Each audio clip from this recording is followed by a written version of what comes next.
देखिए बच्चों, आपने कल पढ़ा था द्वितीय पाठ के क्वेश्चन आंसर, जिनमें हमने 1 से 5 तक के क्वेश्चन कर लिए थे।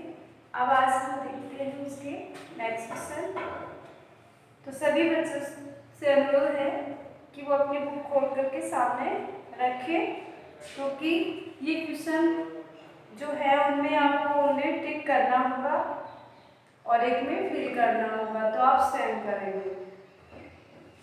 तो ध्यान दें, देखिए क्वेश्चन नंबर 6 है, घटना क्रमानुसारम वाक्यानि लिखत, कि घटना के क्रम के अनुसार वाक्यों को लिखना है। तो ये क्या होता है? यह होती है बच्चों कि हमने जो पढ़ी थी कहानी, पाठ में जो कहानी पढ़ी थी किसकी, दो हंस और कछुए की।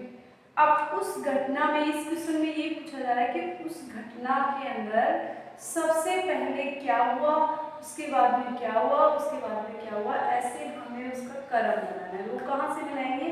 इस क्वेश्चन में कुछ वाक्य दे रखे हैं, हमें उन्हें इसमें जो वाक्य दे रखे हैं वो बुक में क्या है, आगे पीछे दे रखे हैं, कि जो लास्ट बीच में बात हुई थी उनको पहले लिख दिया, और जो पहले हुई थी उसको लास्ट में लिख दिया, और जो बीच में हुई थी उसको आगे पीछे ऐसे करके लिख रखा है इस कहानी को। तो हमें करना क्या है, उसको क्रम से लिखना है कि पहले इसमें से कौन सी घटना घटी थी, उसके बाद में कौन सी घटना आई है, फिर कौन सी आई है, लास्ट में कौन सी आई है। तो देखिए क्वेश्चन नंबर 6 से घटना क्रमानुसार वाक्य लिखा, घटना के क्रम के अनुसार वाक्य को लिखना है। तो इसका फर्स्ट वाक्य है, कूर्मे हंसयो सहायतया आकाशमार्गे अगच्छत्। कूर्मे है कछुआ, हंसयो दोनों हंसों के साथ में, कछुआ हंसों की सहायता से आकाश के मार्ग से जा रहा है। तो हमारी कहानी में ये आया था, कहाँ आया था, लगभग बीच में आया था।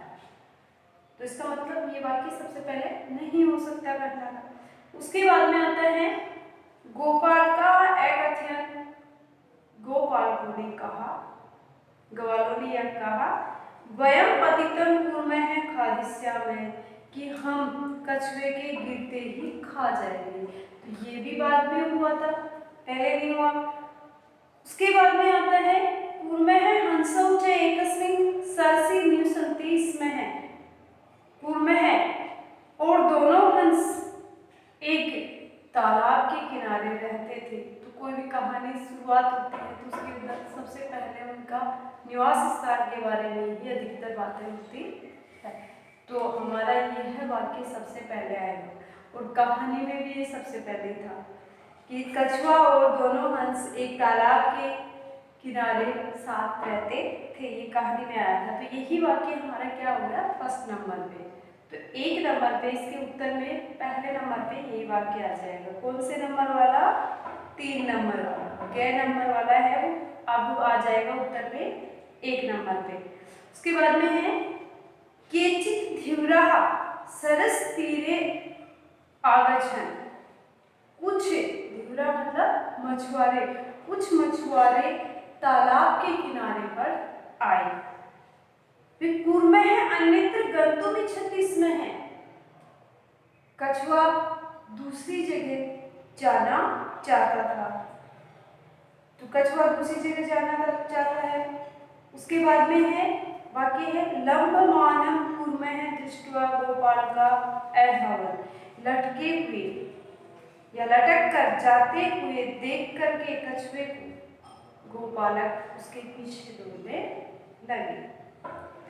कूर्मः आकाशात् पतितः गोपालकै मारितश्च, और कूर्मः कछुआ आकाश से गिरते ही गोपालकों के द्वारा अर्थात ग्वालों के द्वारा मारा गया। जैसे ही वह नीचे गिरा और ग्वाले थे उन सबने मिलकर उसे मार दिया। तो ये घटना तो अंत में होती है।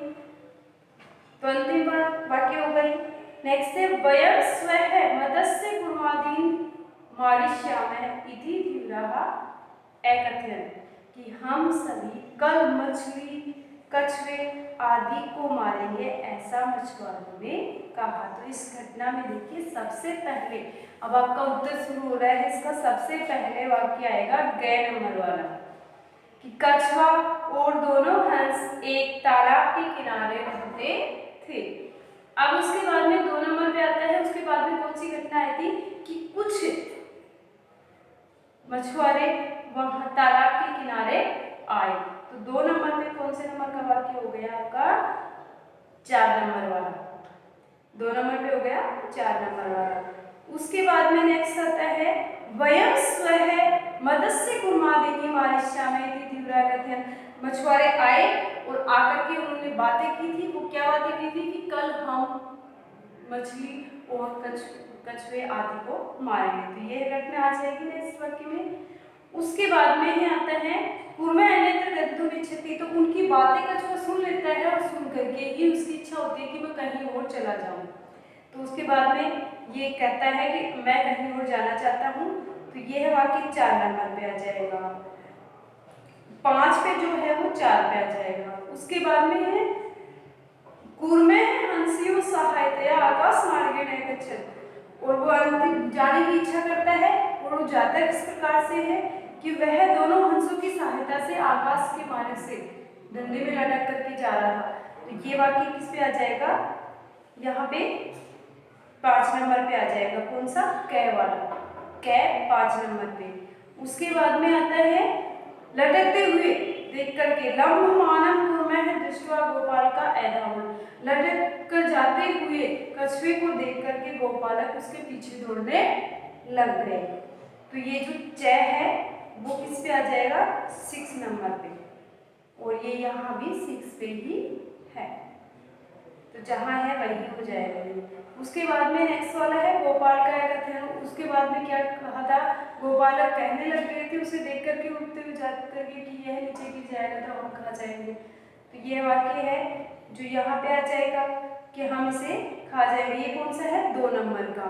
जो 2 नंबर पे वाक्य है वो आ जाएगा 7 नंबर पे। उसके बाद में नेक्स्ट से एक ही बचा है कूर्मः आकाशात् पतितः गोपालकः मारितस्य। कछुआ आकाश से गिर जाता है और गोपालकों के द्वारा मारा जाता है।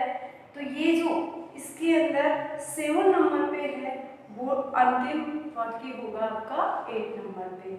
और इस प्रकार से आपका ये question number 6 complete. Next question number 7 है मंजूषा पदानि चित्वा रिक्त स्थानानि पूरयेत्। मंजूषा से पदों को चुन करके रिक्त स्थानों की पूर्ति करनी है। तो इस मंजूषा में एक बॉक्स बचा हुआ है, बना हुआ है। उस बॉक्स में आपके पास कुछ वर्ड लिखे हुए हैं और जो वर्ड लिखे हुए हैं उन वर्डों की सहायता से हमें इस कहानी की पूर्ति करनी है। तो आपकी कहानी स्टार्ट होती है एकस्य वृक्षस्य शाखासु अनेके काकाः वसन्ति स्म। एक ही वृक्ष से एक वृक्ष के शाखासु शाखाओं के अनेके काका वसंती बहुत ज्यादा, अनेके काका बहुत ज्यादा कौवे रहते थे। वो वृक्ष था, पेड़ था, उस पेड़ के ऊपर सभी उसकी सभी शाखाओं पे कुछ कौवे रहते थे। तस्य वृक्षस्य कोटरे एके सर्पः अपि न्यवसत्। तो देखिए कोटरे, इसमें पहले जो खालिस्तान है उसमें आएगा क्या? कोटरे। कोटरे का अर्थ होता है ठोकर पे। कुछ पेड़ होते हैं उनके एक गड्ढा सा होता है, उसमें कुछ जानवर रहने लग जाते हैं, कोई भी पक्षी भी रहने लग जाता है, जीव भी रहने लग जाता है। इस प्रकार से जो जहाँ कौवे रह रहे थे उसी वृक्ष में एक खोकर था। उस खोकर में क्या रहते थे? एक काला सांप रहता था। तो कै में क्या आ जाएगा इसमें? कोटरे। तो उसके बाद देखिए काका नाम अनुपस्थितो, काका नाम अनुपस्थितो सर्प है, काका नाम पशुन खालती स्मै। काका नाम अनुपस्थित, जब कौवे वहां नहीं रहते थे, उनकी अनुपस्थिति में वह सर्प कौवों के शिशु मतलब उनके बच्चों को मानो या फिर उनके अंडों को, बच्चे अंडे जब तोड़ देंगे तो बच्चे भी निकाल सकते हैं और वैसे पक्षियों के अंडे ही होते हैं, तो उनके बच्चों को खाता था। तो दूसरे खालिस्तान में क्या आ जाएगा आपके में? सर्प है। नेक्स्ट आता है काका दुखिता आसन। तो उसके बच्चों को खाने लग गया था इसलिए कौवा दुखी हो जाता था। तो तीसरे में क्या आ गया, दुखिता। नेक्स्ट है तीसु एक है काक है उपायम वृद है, उनमें से एक कौवा क्या था, वृद्ध था, उसने कोई उपाय सोचा, विचार किया। तो चौथे खालिस्तान में क्या आ जाएगा, वृद्ध है। नेक्स्ट वाला है तेसु एक है वृद्ध है काक है उपायम अचिंत्यत। चौथे में आ जाएगा वृद्ध है और पांचवे में अचिंत्यत। उनमें से एक वृद्ध कौवे ने एक उपाय सोचा। अब नेक्स्ट है वृक्ष से समीपे जलाशय आसीत। वृक्ष के पास में एक जलाशय था। जलाशय क्या होता है, जो तालाब होता है जहाँ पे जल होता है बहुत ज्यादा, उसी स्थान को जलाशय बोलते हैं। तो इसमें तालाब, बावड़ी, नहर कुछ भी आ सकता है, वहां में इसका तालाब है। उसी के पास में एक तालाब था या पानी का स्थान था। तत्र एका राजकुमारी स्नातुम जलाशयम आगस्ती स्वयं। तत्र एका राजकुमारी, वहां पर एक राजकुमारी स्नातुम स्नान के लिए जलाशय पर आती थी। वहीं पे एक राजकुमारी भी उसमें स्नान करने के लिए आती थी। तो शिलायाम स्थितम तस्या आवरणम आदाय एक है काक है वृक्ष से ऊपरी स्थापित। जिस शिलायाम स्थित है, शिला पे स्थित, उसने कहीं पास में ही स्नान करने के लिए आई तो उसे कोई कहीं भी किसी भी एक बड़ी सी शिला पर या पत्थर पे के ऊपर उसने अपने कपड़े आभूषण आदि रख दिए। तो होता क्या है कि उसने रखे और उसको कौवा लेकर के उड़ जाता है। तो इस खालिस्तान में क्या आ जाएगा आपके में, आधार। नेक्स्ट आता है राजसेविकाः काकम अनुस्मृतेः वृक्षस्य समीपम अगच्छत्। और राजसेविका, राजा के जो सेवक थे, नौकर थे, तो उन्होंने उसे देख लिया और देख करके क्या उसके पीछे दौड़ते हुए उस वृक्ष के पास आ गए। तो इस खालिस्तान में नेक्स्ट लास्ट वाले में क्या आ जाएगा, वृक्षस्य। तत्र ते तम सर्पम च अमारयन्। और वहीं पर उन्होंने उस सर्प को मार दिया। अतः युक्तम, इसीलिए कहा जाता है उपायेन सर्वम सिद्ध्यति। उपाय के द्वारा सब कुछ सिद्ध किया जा सकता है। तो बच्चों इस कहानी को फिल करना है। एक बार इसके फिल करने वाले वर्ड बोल रही हूँ। फर्स्ट खालिस्तान में मान लीजिए कोटरे, सेकंड में है सर्प है, थर्ड में आएगा दुखिता, फोर में वृद्ध है, फाइव में अचिंत्यत और सिक्स में समीपे, सेवन में है जलाशयम, एट में आधार और लास्ट में वृक्षस्य। इस प्रकार से आपका यह चैप्टर भी कंप्लीट होता है, इसके क्वेश्चन आंसर भी कंप्लीट है। तो आज के लिए बच्चों इतना ही काफी है। बाकी नेक्स्ट चैप्टर कल पढ़ेंगे, उसके लिए आप तैयार रहिए बुक लेकर के। Thank you.